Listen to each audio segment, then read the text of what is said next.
What's good, Mandolin? I'm your guide Q, and it's time for some sad cringe. Let's get into it. So we got a couple of homies taking a picture together. Let's see what happens. Just smiling, taking the picture, everybody's happy, and he goes for the little lean in and the regret, he can feel the tension on his face, and then he flips off whoever's recording this, but I don't know, from the picture it seems like they must be close, but I don't know, he had his moment, and she just was more focused on, saving that picture or posting it or whatever. I don't know what to think here. Get your sympathy hats on, guys. We've got a lonely Redditor here. I've been really crushing on this girl for months, and I finally spoke to her for a few minutes today on Instagram DMs, and I asked her what she was doing, and she told me she was busy and couldn't speak, and she got so fucking rude when I asked why she was busy.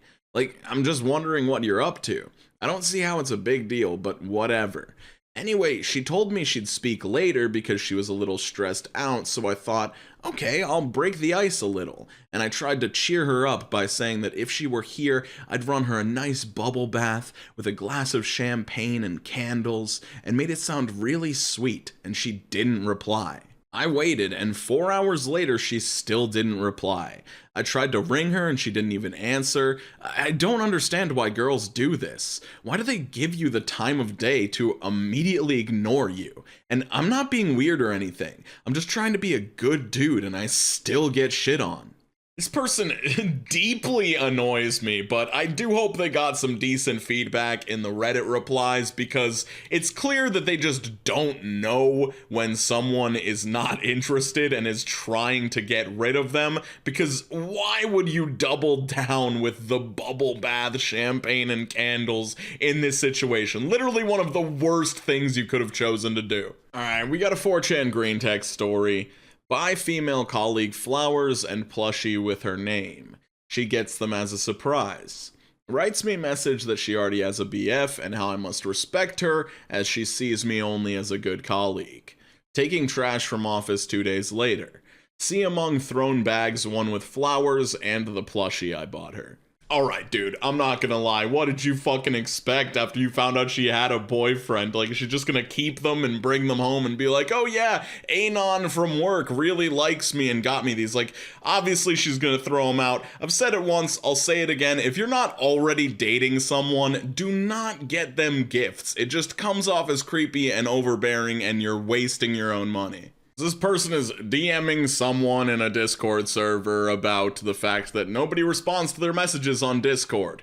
Why is everyone treating me like I don't exist? Every fucking server I'm in. Happens. Every ducking person is treating me like shit. What happened? Stop pretending like you care.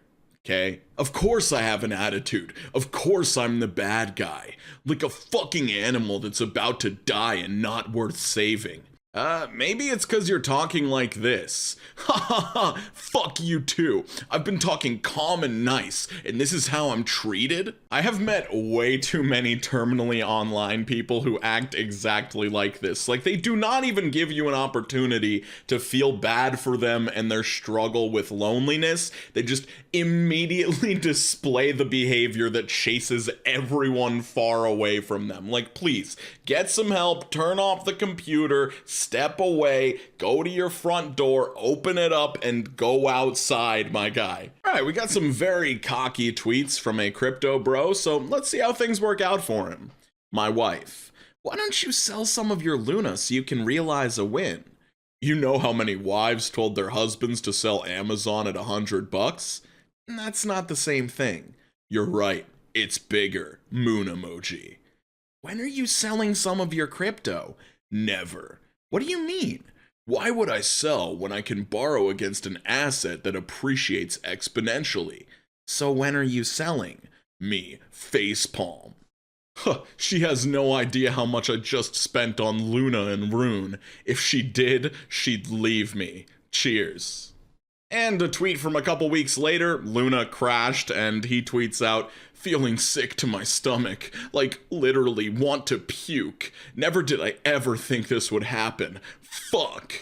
I'm not gonna lie, sometimes I do feel bad when, like, just regular desperate people trying to escape poverty lose money on crypto, but when it happens to cocky people like this who pretend to know way more than anybody about finance, it is satisfying. So just, everybody, this is not financial advice, I only have a CoffeeZilla education on crypto, but a lot of these coins do not have any utility whatsoever, so therefore their only value is in speculation, and even the ones that do can't claim to have utility often just lie about it and pull the rug out from under you regardless. So just be very skeptical with your investments, please, I beg you. So I am not sure the full context of this conversation, how it started, but these two people are relative strangers, and this guy decides to send some messages, and then it just keeps going. Hello, stranger.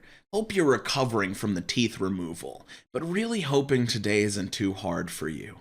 I know you're pretty devastated from losing your mom to COVID, and I assumed today would be tough for you.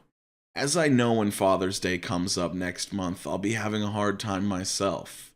If you need anyone to talk to about it, or just some comedic relief / distraction, just let me know and I'll gladly help you out.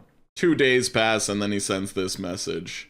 Guess it wasn't too bad of a day for you. Do you want me to fuck off or like what? I'd rather you just be upfront with me so I can A, stop bothering you if so, and B, stop getting red receipts with no reply. Guess it wasn't too bad of a day for me? What does that mean? Did you read my text from Mother's Day? You told me your mom died from COVID and it devastated you. Was trying to be sincere and see how you were doing with it because of the empathy I felt from losing my dad. Saying, I guess it wasn't too bad of a day was me referring to that. Yes, I read it, but due to it being a very difficult time, I took a few days to be with my family and hadn't responded yet. What the fuck, man? As someone who lost his dad, you're really okay with being the kind of person who intentionally tries to hurt a girl you've spoken to once on a dating app with a callous message about the death of her mother. Like, for real? That's who you've decided to be? It wasn't callous at all. It was entirely meant out of sincerity. Never did I intentionally try to hurt, nor was that ever my goal. Sorry if I did, but that's absolutely not why I messaged you on Sunday. Not on Sunday, but the follow-up about it not having been a hard day. That was intended to sting, and it did, so congrats, man. A simple thanks for thinking of me. I'm with family, and I'll talk to you later would have been appreciated. You know what also stings? When you're messaging someone and they read your messages and don't ever reply back. I understand being busy and having things come up, but never getting back to them is unfair and rude to the other party. LOL, you're right. What I can most closely compare the grieving of the death of my mother on fucking Mother's Day is the sting of getting ghosted by a random stranger I spoke to once. Jesus Christ. I asked you to go grab a drink Thursday before Critical Role. It'd be okay with you saying, no, I can't, I'm busy. Not ever replying, though, is hurtful. And you're right, those levels of pain could never equal each other 100%. Did you consider that even though it's Mother's Day, it can still cause pain for someone who lost their father? I was with my mother all day trying to comfort her and distract her from my dad not being there. It was a hard day for me as well. Not as hard as yours, but it's not like I'm living without pain. Listen, take a deep breath, get off the apps for a bit if you need to, and remember that the person on the other end is a real, live, fully dimensional human being who has a life outside of the app and owes you exactly nothing. We hadn't set up a date. We barely spoke. Sure, in normal circumstances, the polite thing to do would be to reach out, but I didn't owe you anything. You literally just made the decision to hurt someone with the death of their mom because she ghosted you after a few texts. Just think about that, man, and lose my number. Good luck to you. Also, I'm truly sorry for your dad and the pain of the holidays, but you don't get to use that to try to guilt me into making what you said okay. Seriously, I wish you the best, but don't text me again. I never said what I said was okay or justified. I made a mistake in saying that, but after repeatedly being ignored and, sadly this message is cut off and is not continued on a later page. You had your wisdom teeth out, which means you're at home, in bed, or on the couch for a few days. Yeah, got busy. I had stitches in my mouth and then Mother's Day. Doesn't mean you're unable to respond to texts. Okay, I'm not doing this. Oh no, stitches? I'm blocking you. To be clear, I didn't owe you. Must really affect your hand's ability to text. Get a life and quit fucking with other people's. The world doesn't revolve around you, and people who are having a hard time don't just have evil motives. Jesus. If I didn't message you, you never would have reached out. Why haven't you blocked me yet? Quit wasting your time trying to make me feel bad for missing out on a chance to waste money and effort taking you on a date.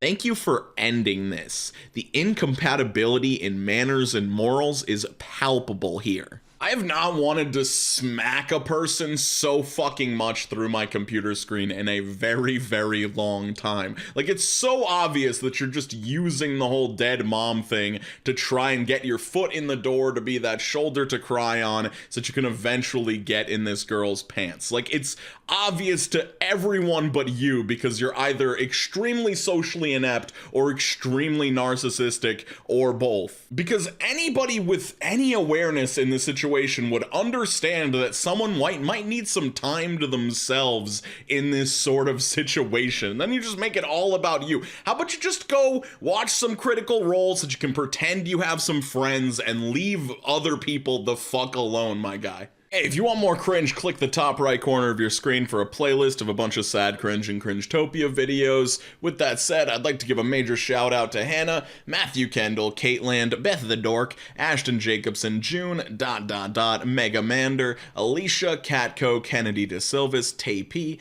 Hyper Ninja Child, Jared D, Regrettable Stitches, Allison B, Fiona Fox, Kaya Bay, and Brittany, as well as everyone else you see on your screen, for being top tier channel members. Thank you so much. I appreciate it big time. I hope everybody's doing well, skating on to the best of your abilities, drinking a sufficient amount of water, and I'll see you super soon. Peace out, Cub Scouts.